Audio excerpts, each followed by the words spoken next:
Welcome in, everyone, to the Field of 68 Best Bets show presented by our fine sponsor, BetRivers. It's Matthew Cox running point this evening, Kai Jim, and our final show of the holiday season. Yes. We'll be off until next Tuesday. So get all your licks in now. Flood the chat mob with inquiries. We'll make sure we hit all those. I'm going to point Jim Brute as the official czar. Oh, boy. All right. So get ready. And Kai, you'll be playing kind of off the ball, flanking us both. Great. A lot of big, meaningful games last night. We have a few this evening as well before we kind of shut it down for a few days in advance of conference play next weekend. We learned a few things. We don't always learn, but sometimes we do. Kyle, going to you first. You were taking diligent, copious notes last night. What did you write down? Well, Matt, I wasn't, but I did catch the Xavier Villanova game. Tale of two halves there, obviously. Villanova looked like a continuation of the last two games we saw. Maybe they aren't back. Maybe they are actually kind of just average. But guess what, Jim? They persevered in the second half. They looked like the Villanova we expected them to look like in that game. Ended up covering against a very good Xavier team. Still hold that team in very high regards. Kudos to Villanova for getting back on track, seemingly. Yeah, Kyle, that was the old fork for Villanova backers. Fork. Not sure they didn't deserve it for about 37 minutes, but they were clearly the better team at the end. I like the stat that I think it was the play-by-play announcer was giving of the team going the end that Villanova was first half and Xavier second half was like 1 of 23 from deep. Like just whoever was going that direction could not shoot. That was interesting. Matt, my other takeaway also is that Davidson's the best team in the A10 right now. Like they have the best rating in KenPom. Like they've passed St. Bonaventure. They get that huge win over Alabama on a neutral floor. I think you have to call them the favorite right now in that league. It's bizarre, but with the struggles that Bonaventure has had, Davidson has stepped into the throne at this point. How much of that result, what percentage is that Davidson versus Alabama? I will go 75% Davidson, 25% Bama. Okay. I think Davidson's just great. Yeah, I think they are too. I was going to go close to 50-50. Kind of starting to reassess my Bama love. I was kind of hoping they'd be undervalued given the pieces they lost last season, but it turns out Herb Jones was really good. He mattered. A couple other guys were important. Don't reassess Bama. Come on. They're still good. No, I know they're good, but it's, we're trying to nitpick and precisely place them at the top of the totem pole. So we have to dig into these nuances. Well, I guess we don't right now, and we won't. Let's not litigate this. There's big bets to be had. Let's get through it right now. I have a takeaway. Do you guys want to hear it? It was just going to be me bitching about Washington and how bad they are. I think that should be. Why not? Should be done. Now let's spare the audience. Let's spare Mike Hopkins any more slander than he's probably already getting the local media today. Matt, who's finishing ahead in the Pac-12? Washington or Oregon State, who ran Nichols off the floor last night? I like the Beavers. They get healthy up front, Jim. There's actually like an upside to that roster. There's nothing of the sorts for Washington. I don't know how you can not make a single three in a 2022 basketball game. But Washington somehow achieved that feat last night while going, I think I'm cool 50% from the charity stripe. Again, neither here nor there. Let's get to the rundown here. Big showdown tonight in Rocky Top Nation, Kai. Tennessee will be hosting Arizona. We love Arizona, but I love Tennessee. And I was looking to be cute with this. I was hoping they'd open a spread with Arizona favorite, but no, the odds makers are trying to get out in the way of this Arizona steam. What are you looking at here? Arizona, honestly. I loved them at 2.5, the opener, 1.5 at BetRivers right now. Probably stay away, but you could argue Arizona should be a slight favorite here. Obviously, these are two great teams, two top 10 teams in KenPom. Arizona's already passed its first major road test at Illinois with flying colors, Jim. I mean, sure, they got down a little bit, but Illinois was a fireball. And to be able to come back from that deficit and win that game speaks volumes about this team. And they just have so much size. Tennessee has size, but it's not the same type of size. It's not the same type of top line size that Coloco, Tubelis, Ballo give you. I just think Arizona's awesome. And I think they take this one. Yeah, I think we're still there's a little bit of inertia to preseason stuff on Arizona, and I don't think we should be. I think the fact that they're completely better than we imagined makes sense given the coaching change and Kirk Kriisa emerging at point guard. We've just seen okay, these are the things that we weren't sure about, and now they look like mega strengths instead of question marks. Matt, if you strip out those preseason priors, I've done this with Bart Torvik's website here. Arizona's like a 5-point favorite, depending on how much you give for home here. If you give 3, it's 5, but maybe you want to give more because of the hype home spot. But I just think Arizona is ridiculous. Like Kai mentioned, they went to Illinois, took an 18-0 run from Illinois in that game, and still didn't crumble. Illinois made 16 threes, and Arizona just kept going, kept humming, and they won. So I'm a wildcat guy here as well, Matt. Have been for a while this season. I love this Arizona team. Yeah, I'm just surprised I'm not on Tennessee. I've just been really high on the Vols, and it seems like the market has started to catch up with Arizona. But Jim, you mentioned it, and we look at the spread sitting around 1.5. Clearly not. I actually almost am leaning Arizona at the current price. In general, you mentioned just like the inertia that Arizona still has. I think that's a microcosm of a lot of teams' situations, especially the last few weeks. Teams that are hot are staying hot. They're rolling. Teams that are cold are really folding pretty quick. And it seems like as you get closer to the conference play, that inertia really, it's amplified, I guess. So not that Tennessee's in disarray or anything, but just how good Arizona's been playing. And it's tough to see them laying an egg here tonight. And another big spot as they continue to climb toward their case for a true at-large #1 overall seed in the big dance. All right, we got 2 back-to-back ACC conference showdowns here. The first of which is a pretty big spread. The big bad Duke Blue Devils, Jim, are laying 9 to the visiting Hokies. I think there's a pretty obvious matchup advantage here for the Devils in terms of just sheer size and athleticism. The Hokies have struggled with that DNA so far this season. The Memphis game comes to mind, even the Dayton game. A few other teams with formidable front lines have given Vatek some problems. Do you think 9's too much to lay, though? No, I don't. I think this is the home ACC opener for the farewell tour, and the Virginia Tech concerns are what get me on Duke here. Like they just can't handle the wing and front court athleticism that Duke has. They've shown it multiple times this year. I mean, even Dayton, they couldn't go to Dayton and really compete that well. And Duke is beyond what Dayton is right now. So I think this is a big Duke smash in their home opener for the ACC. Virginia Tech's win over St. Bonaventure is much more about the Bonnies' struggles and their lack of health and all the issues they have. Kai, I like Duke here. I think -9 is low enough to lay. Yeah, it's definitely a gut lean towards Duke here. I agree. I think the Bonnies game was more so about the Bonnies. Can't forget the Dayton game for Virginia Tech. Just an awful showing for them. I don't think VT Matt has the athleticism, the length, nowhere close to handle Duke this year. Duke's for real. -9 does feel high for an ACC game, especially with these two squads. Virginia Tech obviously usually hovering on that top 25 spot, but I think it's Duke. I think Duke covers -9. Yep, agree. I like Duke here. I'm very close to adding it as an official best bet, but I just look at I think last year Vatek got the better of Duke, and Mike Young can always pull some rabbits out of the old hat. So I'm not going to lay it as an official show play, but I think Duke has the better matchup here. We talked about how Storm Murphy, their point guard, has struggled against pressure, played really good last game against St. Bonaventure, but I think Jim mentioned this. They looked, I think that platform was set up for them to play well and look well. I think they go back to their men versus boys deficiencies against Duke with one of the more talented, most athletic front lines we've seen all year in college hoops. And obviously AJ Griffin, the emergence of him has been enormous for the Devils too, kind of a sneaky X factor to keep an eye on. A much less aesthetically pleasing game, Kai, I would say the next one here, Virginia hosting Clemson. John Paul Jones Arena better be hype because my best bet is Virginia, and I could not be less excited about it.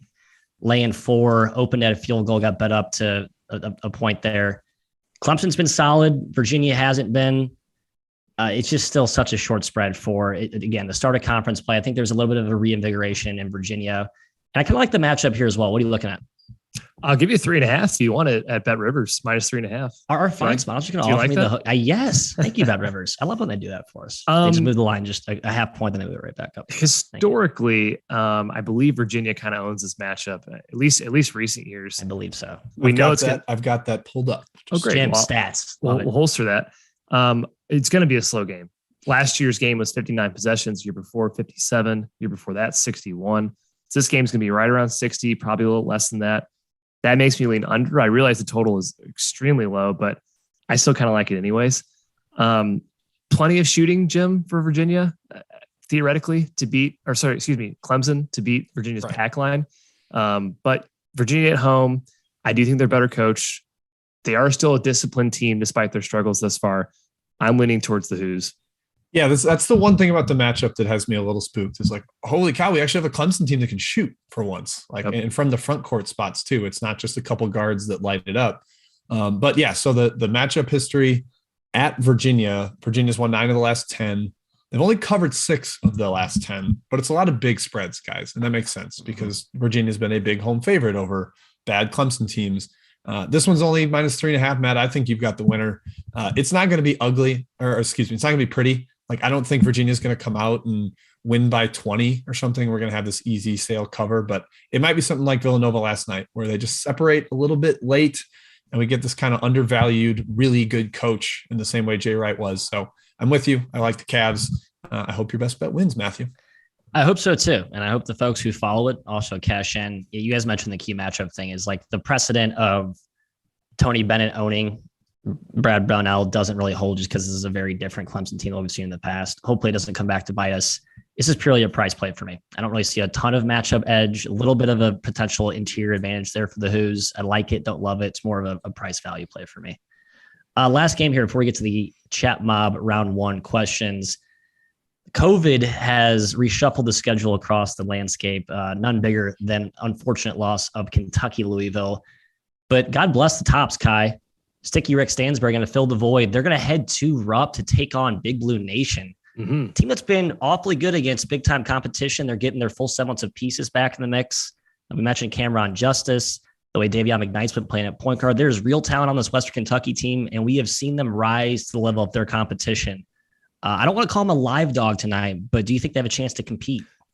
I actually do. And again, kudos to these teams for filling in this game, just like Davidson, Alabama. See how that worked out for Alabama. They got that loss. But it's a tough matchup for Western Kentucky. I think Kentucky's kind of overwhelmingly stronger than WKU. Obviously, with Sharp, the 7'5" guy in the lineup, Western Kentucky's defense has been totally changed. He's averaging like 6 blocks a game. And they've definitely looked more so like the team we expected in the preseason, beating Ole Miss on a neutral by 23, beating Louisville by 10. And we know they're feisty as a dog, Jim. 3-1 against the spread as a dog versus 2-4 as a favorite. It is sort of a big spread here. I'm leaning ever so slightly towards the Tops. Interesting. I kind of lean towards Kentucky. I just think that kind of the home juice, they're the better squad. The Sharp factor is huge. I can't wait to watch him go against Shibwe in the paint. Yeah. The strongest man in college basketball against the tallest man in college basketball. That's going to be quite a blast of a matchup. But what Sharp's insertion in the lineup has made them do is they play a ton of zone, Western Kentucky, like 70%, almost 75% this year per synergy. And I think Kentucky can actually shoot this year. Like, it's not a completely deficient team. You'd like to have CJ Frederick out there. But between Mintz and Ty Washington and Kellen Grady, you got a little bit of perimeter pop. Maybe they even break out the Dante Allen in case of emergency type of play here. And offensive rebounding against the zone. Shibwe is going to be everywhere. I think they get a ton of second chance opportunities against the Tops. Matt, I'm curious, do you factor in that this game is being played for charity to your handicap, where it's like, well, Cal probably doesn't win by 40. It doesn't want to win by 40. But should I have? I didn't, but I think, it's something that's probably going to be a talking point at the very least. No, I think the charity recipient of this wants to see a Kentucky bloodbath. So in anything, we got to add an extra point or two on Big Blue Nation side. Western Kentucky's from Bowling Green. Yeah, right. No, the homes actually shouldn't really be that much. We should have done more due diligence into the charities behind this, Kai. That's a miss on our part. Bad show prep. In short, I actually lean the Jim. I do like Kentucky. The zone matchup has me concerned a little bit because they can't keep Sharp out of foul trouble because they play in that zone and he's such a tree in the middle of the lane. But I just like this Kentucky team. I think they found something in that UNC game. This is, I think, the start of an inflection point of a mini surge from the Wildcats. All right, it is chat mob round 1 time. Jim, let's hit it. I mean, we have a ton of chat questions, so a lot to get through. I'll be short-winded for once. Yep. A reminder, folks, hit the like button, subscribe to the channel, and the feed will only be on the Field of 68 Best Bets YouTube channel. So not the generic Field of 68 one, only the Best Bets one. So make sure you subscribe to that. That's where we'll be getting questions from and everything in the future. All right, starting off. First one I saw in the chat, Kai, John Damiani, Richmond Bucknell. Do we like the over here specifically is what he asked about. Gosh, I suppose I lean that way. Neither team necessarily known for their defense. Richmond's going to be able to score against this Bucknell team. Andre Screen is fantastic inside for Bucknell, but he's not going to do well in space against Grant Golden. I think Richmond has a pretty easy time scoring here. So, yeah, I'll say I lean the over in that one. Yeah, I can see both teams scoring relatively easily here. Maybe a little up-tempo. Bucknell loves to run. So, Matt, you get a game in the Summit, a team one team we made money on last Summit game, I believe it was Monday. Oral Roberts headed to South Dakota State. Matt Akers specifically asked about the under here, and I know someone else asked about Cody Shaw asked about Oral Roberts as the side. What do you think, either side or total? Just gut seems high, just because I think we put Oral Roberts up there at South Dakota State. Looking back at our preseason priors, now we've seen South Dakota State separate themselves early on. They've come back down to earth a little bit. I did make this right around what it actually opened. I think 9.5, 10. I'm staying away, but gut tells me Oral Bob is a pretty feisty dog. It's a big number for conference game, two teams that are pretty competitive. Yeah, total's like 165. I mean, this I feel like is going to be 95 to 90. So yeah. I'm spooked by taking an under between these two because there's no defense and a ton of offensive weapons, but that is an exceedingly high number. You basically need 80 from both. Last year, 103 to 86 first game, 95 to 80 second game. Both hit right around 80 possessions. So is pretty hard to stay away from. Yeah. And it's a lot of the same guys back for both right. teams. High continuity rosters, right? Yep. All right, Kai, Prairie View A&M at Wichita State. Prairie View's been off for quite a while after that Boise debacle where I think they had close to 50 fouls as a team, which is insane. And now we got Wichita laying points. What do you think? Boy, Wichita laying 17 points feels like a mountain to climb for Wichita. But I thought that was a mountain to climb for Boise as well. And we saw, Jim, like you said, how Prairie View came out in that game. I don't know. I'm definitely staying away. My gut tells me that's way too many points, and I'm leaning towards the Panthers. Yeah, I'm kind of with you. I think we get a good Prairie View effort after all their time off. Matt, we're going out to Hawaii, the Diamond Head Classic, for 2 questions from Harry R. You're getting both. You got to deal with it. All right, let's do it. You got Liberty, Northern Iowa, and also Wyoming, Stanford. I know it's got asked about a couple times. I'll give an opinion on one of these games, but I'm curious if you have anything on either. I lean Wyoming, and I lean Northern Iowa. Okay. Would you like analysis, or do you want just point? Up to you. You and I getting healthier. Liberty they're getting a little healthier. Five played 5 minutes last game. That's the big thing to keep an eye on. This fight. 5 minutes. I hope they uptick. Maybe I'm wishful thinking, hoping they will. But the other guys too have been hurt. Noah Carr's been hurt. Bourne's been hurt. They're trending in the right direction. It continues to ooze optimism from the Ben Jacobson coach speak. I buy into it. He's a great coach. They've had good efforts. The Marshall game was pretty impressive second half. I like Northern Iowa. Yep. The other one I like Wyoming, Matt. I think they're essentially Stanford's equal. You get a point or two here on the spread. And I guess slow on Stanford. They were able to pull out that conference win over Oregon, but then Texas kind of handled them, although Stanford did cover late. I just think this is a big one for Wyoming. They still got at-large aspirations. Yeah, at-large is really, yes. So that's a big one for Wyoming, both in this game and the games they'll get later in this tournament because of getting on the winner's bracket. All right, Kai, Harry's last question. Western Carolina at Charlotte. We did see Charlotte get Musa Jallow back against Maryland Eastern Shore, and he had a really impactful game. Yeah. So I'm kind of leaning Charlotte. What do you think? 10 points feels like a lot. I don't know. Charlotte, I don't think Charlotte's been favored by 10 against anybody this year. I could be wrong on that. They just covered against Maryland Eastern Shore. Oh, okay. Maryland Eastern Shore. Okay. Except Maryland Eastern Shore. Yeah. And Western Kentucky, we've talked about a few times. Western Carolina. They shot 46 threes last game. 46. They're going to shoot over 40 threes. And that's sometimes pretty scary to go up against, especially in a big spread, because they can backdoor you anytime they want because they're going to shoot a three every time down the floor. And they have some good shooters. I think we talked about Charlotte's terrible rim defense too this year. Basically, Charlotte's defense is terrible, and that leans me to lean towards the double-digit dog. Yeah, Western Carolina is such a high variance team where maybe you're even looking at money line just because of what can happen when they get hot. Yep. Matt, a couple of whack-a-mole teams for us, but I think we have an angle here. St. Thomas headed to Denver for the second game of the Summit League for both. What do you think? Denver. First game for St. Thomas going to altitude, but usually how this plays out, Jim, is we endorse a team against St. Thomas, and then they come out and go 10 of 12 from three with NBA range and beyond Steph Curry range. But Denver's good, man. They're competitive. They're more athletic. And Good's probably strong, right? They're way better than last year. So yes, and definitely. Just I guess when I say good, it's in relative terms. The last season, the line's got a little too high though. I would like it around 2.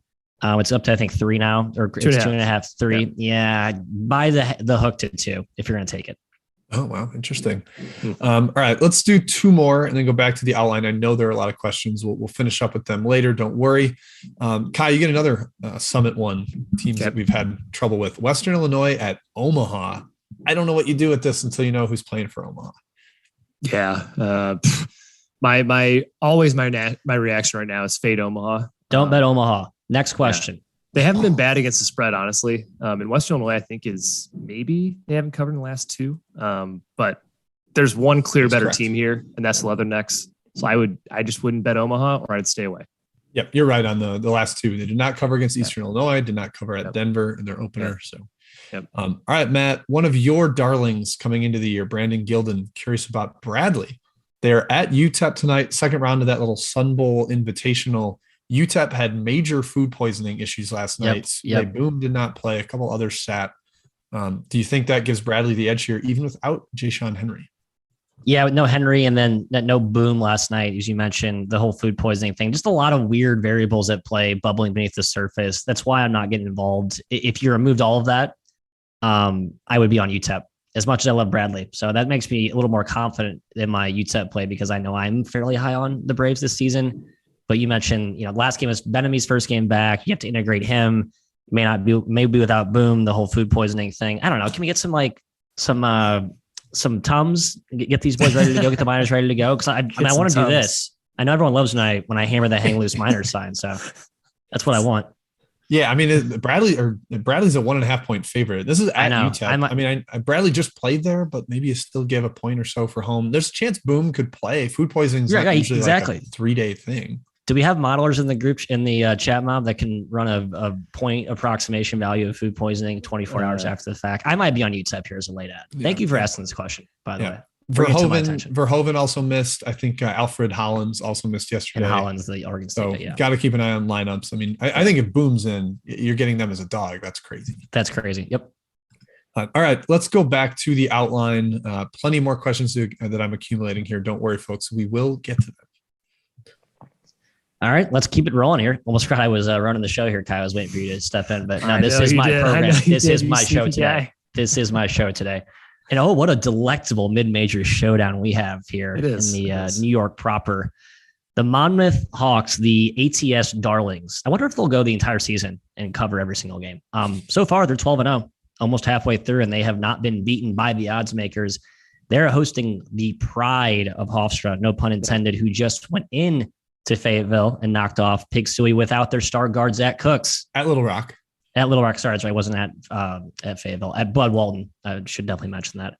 Who cares? She was in the state of Arkansas, and it was an impressive win, and Arkansas should be ashamed of that.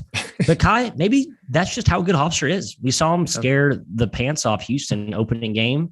Yep. But man, Monmouth's a wagon. What do you see here? Well, Monmouth's in New Jersey, so I know you said New York proper. I just want to make sure. Sorry, but I know Monmouth it's in Westtown, West Long Branch. I believe West Long Branch. Yes, okay, that's right. I think Cook's status is key. Obviously, they did win against Arkansas, but man, he is awesome on both ends. He's a steel machine, basically. Monmouth puts its perfect ATS record on the line here, 12-0 against the spread. Jim Hofstra's really good. When this was around 5.5, I think it's come down since. I was really tempted to hop in on the pride. There's no real matchup angles here I can think of besides Walker Miller inside. Eolia for Hofstra has been excellent, but he's foul prone. Mm-hmm. You get him out, and it's tough sledding for the pride. It's a stay away for me, slightly in towards Hofstra. Yeah, stay away here. I think you got to know Cook's status before you really go in on this one. Despite them winning without him last game, I do think he matters quite a bit. And he, despite being tiny, he's like you said, he's a really good defender. He's long for like a 5'10" guy. So they need him to guard Reynolds. They need somebody to chase around Georgie Pappas. And yeah, the interior battle is a lot of fun. Walker Miller's had a ton of edges over opponents so far this year, but maybe Iola can somewhat neutralize him. It's a hard stay away from me here. Harry asked about the total in this one. I got nothing, unfortunately. Cooks is just so big for both side and total that it's hard to give a strong opinion. I probably lean over. Both teams can score. Okay. I think very scientific. Yeah. No analysis needed. Just trust your gut. I was actually going to endorse Hofstra if it was 5 in the hook, but I see our fine sponsor at BetRivers have it at 4.5 right now. My theory was I actually would still take 5. I think there's value on Hofstra at 5.5 without Cooks. So it's sort of like you hop in now, there's a chance he plays, it's going to crash. You can get some good closing line value there. Even if he doesn't, I still think it's, I still think Hofstra has proven that they just did, they can play without him.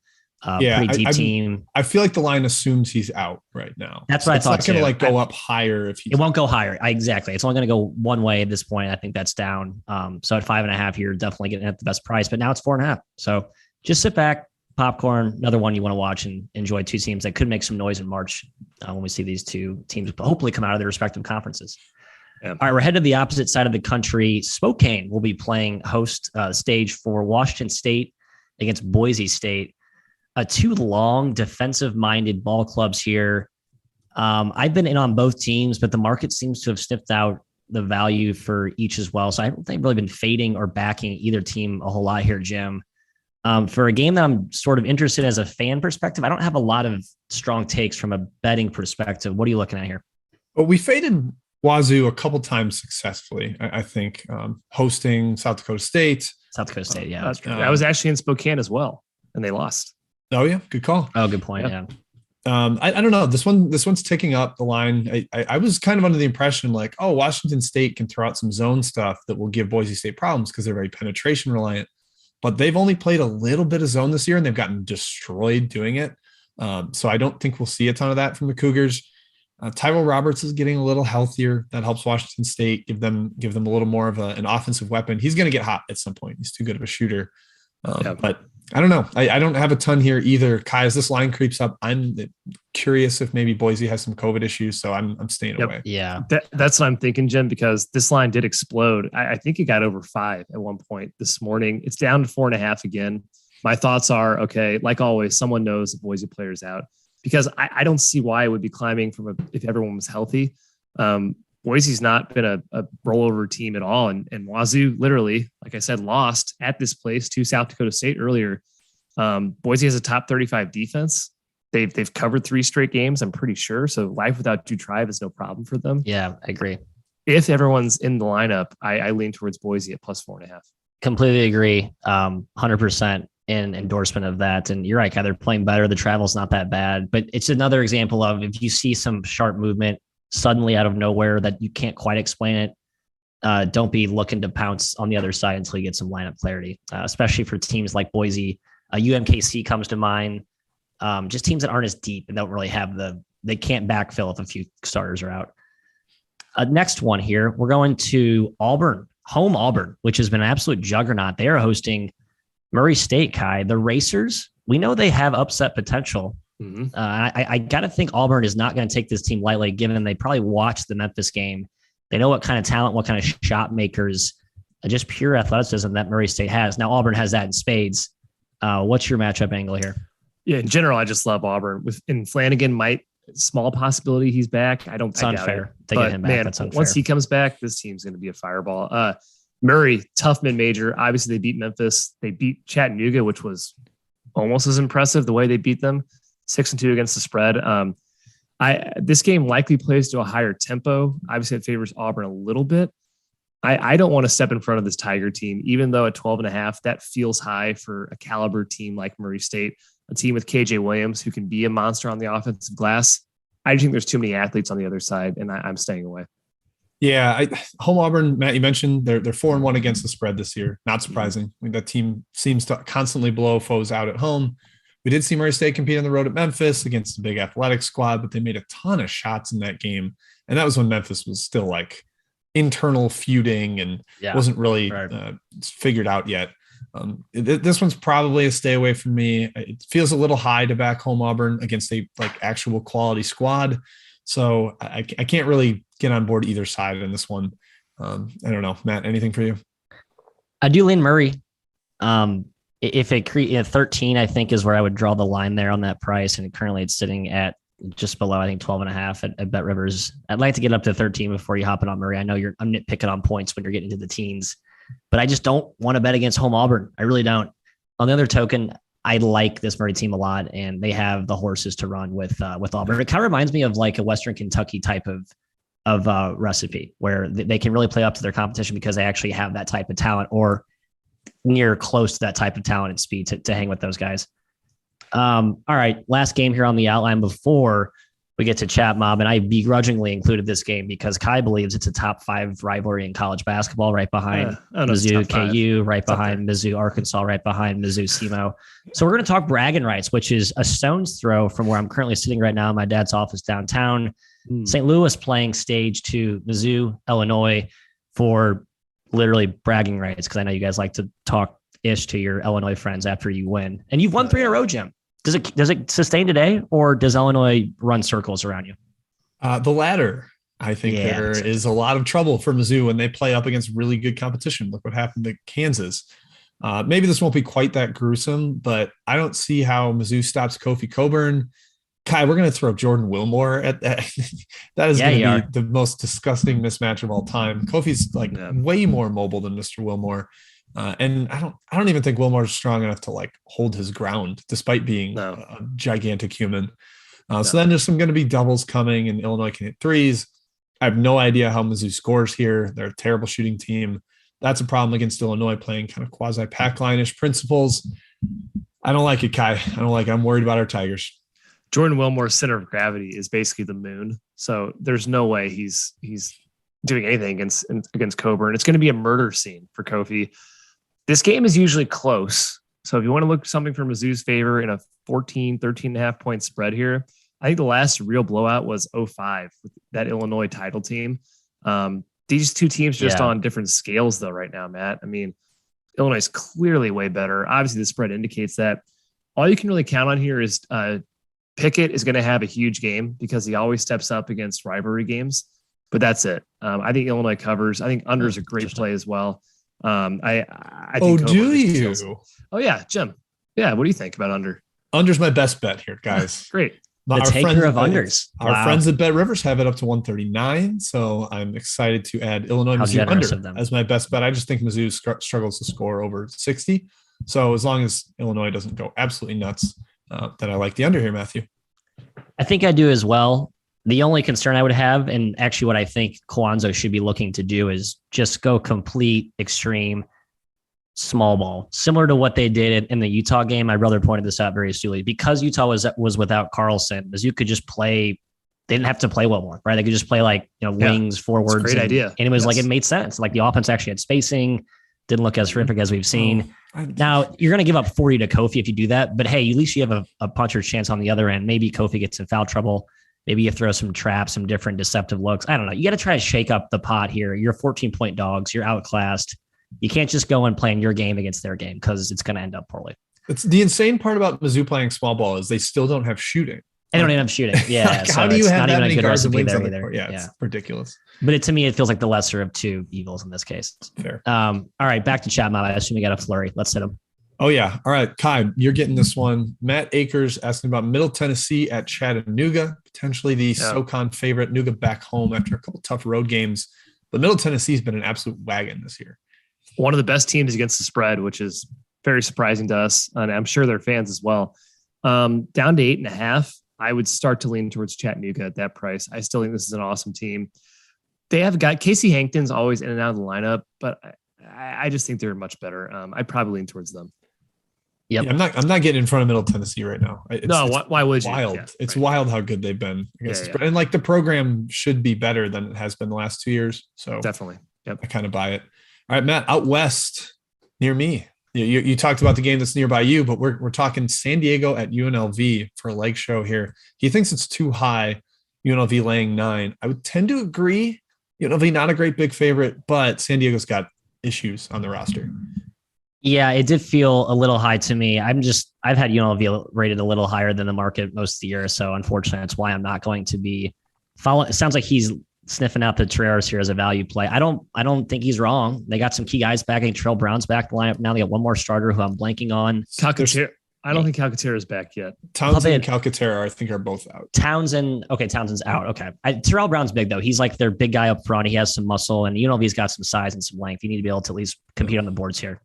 They got some. They have no size. UNLV has no size. That's their weakness. Well, San Diego doesn't have much either besides Brown. So they could manhandle even USD without him. But at he's back, I lean USD. All right. Kai, you are the man from the barn. Or you love the barn, Minnesota. I do like the barn. Green Bay headed to Minnesota. Any reason to get involved with this game? I don't have a strong take here. Is this the instance of sleepy home team during this odd pre-holiday week? Is that what we're looking at? I'm not sure Green Bay is a team you want to take the chance with because they are so awful. However, they are going to play like a snail's pace. So there's a possibility the possession count is just so low that they end up covering by mistake. I would stay totally away. Covering by mistake. I like that. I don't love this version of Minnesota as a large home favorite, especially in a game that's probably going to play like a low 60 possession. I'd lean Green Bay. Yeah, total's 130. It's slightly low. Yeah, Corpus Christi just hung around with Minnesota in a very sleepy spot for the Gophers. So maybe Green Bay can do the same. Speaking of slow teams, Matt, we've got the slowest one in the country, Southern Illinois. They're headed out west. Weird travel spot here for the Salukis, heading to San Francisco. We know the Dons are in that at-large mix. Their win against Davidson looks great now. So do they get it done here, laying about 11 or so against Southern Illinois, or do you think that the dog in a slow game has the value? I think there could be some value, especially with San Francisco coming off that huge win against Arizona State. And SIU has sort of adapted to their injuries in the backcourt. I believe I read they're playing 3 forwards to try and negate the lack of guard depth. And you're playing whack-a-mole who's playing out. Lance Jones missed last game. They did get Ben Harvey back. They're still without Trent. So I don't know. I don't like playing a team with such instability on the perimeter, but they seem to have, Brian Mullen seems to have figured it out. I would lean Salukis. Yeah. Lance Jones expected to play, I believe. He is? Okay. Well, that's huge. Kai, Portland at UC Davis. John Doe, our boy, John Doe, asking about this one. A couple other people asked too. We have kind of liked Portland as an underdog this year, but UC Davis has been good in their own right. Anything for you here? Do we have a lineup check on Portland? I feel like they've been banged up a little bit. I don't know if that's true or not. After that Portland dismantling at the hands of San Jose State, I'm kind of pumping the brakes a little bit on how excited I got with Portland. Maybe I raised a little bit too much. No, stay on them. No, stay with them. But I tell you, UC Davis is a good team. I think we've said a lot of times, don't worry about the Academy of Arts game. Doesn't matter. In their D1 games, they have been, for the most part, extremely solid. It's a stay away from me here. Nothing really strong either way. Yeah, that's kind of the way I feel. Mostly like both teams. Matt, you love your boy Bob Huggins. He is facing one of his old assistants at Youngstown State today. West Virginia hosting Youngstown. This is an Austin Rayleigh question. Spread felt a tad low to me, but I'm nervous about the mentor-mentee matchup here. Price-wise, it is low, in my opinion. But backing West Virginia off that war that they just went through at UAB to come out with that awesome road victory that they badly needed, they come back. You're playing your old assistant. Saw the same narrative with Purdue playing Incarnate Word. Not like Purdue took their foot off the gas purposefully, but there's just seems to be some inherent. You're not trying to blow the doors off your former mentee, which is a word which we confirmed last show. So for that reason, I'm going to stay away. It's West Virginia or bust, but I'm going to stay away. All right. Kai, Florida is hosting Stony Brook, who has been kind of a rocket ship since Elijah Olani went out. Florida has been up and down. They had the loss to Texas Southern. They've been okay in other games as a home favorite. Cody is curious about this one, though. Anything for you? 19's a lot of points. I'm leaning towards Stony Brook. Yes, agree. Yeah, this was we talked about the Minnesota sleepy home favorite. Like that's where this could really play up. And Stony Brook's actually good. So, if you're backing the dog there, you're actually backing a decent team. All right, we can go quick hitter, guys. There's still quite a few left. Matt, you get a question from a fellow Matt Akers. Idaho State at Santa Barbara. Man, I kind of think Idaho State stinks. Santa Barbara has not been good against the spread, though. Anything for you? Yeah, I would lean Idaho State, but they're down. Robert Ford, really key starter. Last game, the Bengals were. So if you can confirm he's in, I would take it. But, lineups, especially in the Big Sky this year, have been sort of whack-a-mole. So not trying to leap in with any enthusiasm there, Jim. Yep. Speaking of lineups, check. Kai, Luke Putnam asking about Lipscomb headed to LSU. We know Asan Sajula is massively important here. How important is he, Kai? Are you all the way over on LSU? He's worth like 100 points. Yeah, LSU is going to murder Lipscomb today. If Sajula is out of lineup, which we expect him to be, it's not going to be close. LSU. No, it'll be close for 20 minutes, and then it'll be a 42-1 run. I'm not even sure Lipscomb can compete in a half against LSU without him. Yeah, you're right. It might be over. Right? LSU just has like too many good defenders to be sleepy. It's not like two guys really make the difference defensively. Everybody in that squad is disruptive. So I think they're going to cause problems right away. Matt, a team I haven't liked as a big favorite, Texas. They're hosting Alabama State. Also kind of been poor against the spread lately with some injuries. You think they hang around with the big boy Longhorns in Gerald Liddell's return to Austin? Yeah, that's right. The Gerald Liddell Bowl. Who would have? I know he had this one circled on his calendar. I don't know if anyone else did. Shouts to Jordan Majeski, who with some timely tweet updates here, confirming that Bama State is down 2 starters. Trace Young, Jim, I know who matters a lot to you, and Jordan O'Neal. It matters a lot to me. That makes it sound like I have like a connection. Jim, he's your boy. Out a lot. He's your boy. Right. Without them, I think it's a bloodbath. Even as bad as Texas has been as a large favorite and as slow and as annoying as they are to back as a large favorite, I would lean that way. Yep. Kai, Chicago State headed to Drake. I believe are they playing back-to-back here? Yeah, they were at Iowa State yesterday. Now they're at Drake. Obviously not a ton of travel there, but that's a tough situation for them. I don't want to back Drake without Rowan Penn. That's kind of my rule. Yes, so, I agree. And potentially no Tramel Murphy either. And Murphy as well. Yeah, it sucks. We're basically in the same situation as, was it last year or 2 years ago? No Penn, no Murphy. Yeah, It's a shame for Drake. No interest in backing Chicago State, though. And no Yusufu to bail him out this year. It sucks. Exactly. Yep. All right, Matt, another one from another Matt. This one's Matt Winnick. East Tennessee State at Georgia. A couple people asking actually about East Tennessee State at Georgia. I have an opinion here. I'm curious if you do. Yeah, I know you both do. I have no opinion, so I'm going to toss it right back to you. How about that? Little ping pong. I think Georgia stinks, and I think East Tennessee State's pretty solid. And no Jalen Ingram for Georgia with the torn ACL. That gives the edge to the Bucks. I think they're a little more motivated here, as a chance to get a big SEC road win, whereas Georgia is just like whatever. It's East Tennessee State. So yeah, I like the Bucks. Kai, the other question from Matt Winnick is your best bet game. So we're going to holster that for just another second here. That's Missouri State, St. Mary's coming up in a second. And we'll finish before we do that with Harry's question. Longwood at Abilene, Kai. 2 teams that have been, I would say, better than expectations, have blown a few teams out. Anything for you on that one? Spread short, I think. -6 right now. Longwood took some money. That's surprising, man. Abilene can be an absolute terror to play against, especially at home.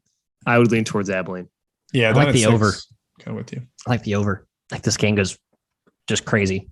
Possessions galore. Yeah, Abilene's been playing pretty fast offensively, so I don't hate that. Their defense is just so good. Yeah. All right, let's finish it up with best bets. I know, Matt, you and I already revealed ours, but why don't you recap yours, and then we'll get Kai's as well. I'm taking the Hoos, Virginia, back home at JPJ, conference game. Forget about everything we've seen from Virginia this year. This is a fresh slate, a blank canvas, Kai, to get back on track. And I know Clemson shot it well this season, but hey, I'm banking on maybe a 10 of 30 from 3 today, and the Hoos get it done by 6. Hey, good for -4. You had 3.5, by the way. Sorry, 3 and a hook. Thank you. Yeah. Not -4, 3.5. My best bet, we haven't talked about it. St. Mary's -6 is my best bet. Tough travel from Missouri State here. Totally random West Coast game. Tips at 9 p.m. Central. Missouri State just had 3 straight home games, now traveling to California for a one-off before holiday break. I think that sets up really nicely for St. Mary's. And they're also coming off a loss with San Diego State. They're hungry to get back here. Matchup-wise, I think Gage Prim has a one-on-one advantage, but St. Mary's defense, it's a helping cluster of awesomeness, and Tass is big enough to stay there, and Bennett is good enough of throwing doubles and making life hell for teams. I think he comes out with a dynamite game plan.